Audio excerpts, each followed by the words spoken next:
আসন্ন জাতীয় সংসদ নির্বাচন নিয়ে অনিশ্চয়তা পিছু ছাড়ছে না। প্রধান উপদেষ্টার স্পষ্ট বক্তব্যের পরও ফেব্রুয়ারিতে নির্বাচন হবে কিনা তা নিয়ে বিএনপি সহ অন্যান্য দলের মধ্যে প্রশ্ন তৈরি হয়েছে।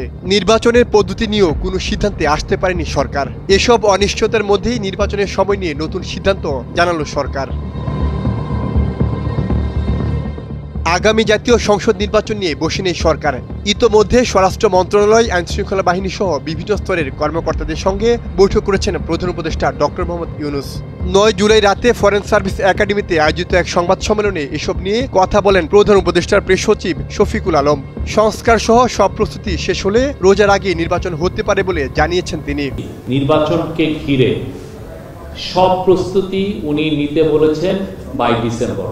এই ডিসেম্বরের মধ্যে সমস্ত প্রস্তুতি শেষ করতে বলেছেন। নির্বাচনকে কেন্দ্র করে আইনশৃঙ্খলা বাহিনীর 8 লাখ সদস্য নিয়োজিত থাকবে বলে জানিয়েছে প্রেস সচিব। তিনি বলেছেন, সুষ্ঠু নির্বাচনের জন্য আইনশৃঙ্খলা বাহিনীর সদস্যদের আগামী ডিসেম্বরের মধ্যে প্রশিক্ষণ সম্পন্ন করতে হবে। 8 লক্ষর মতো আইনশৃঙ্খলা বাহিনীর মেম্বাররা ইলেকশন ডিউটিতে থাকবেন।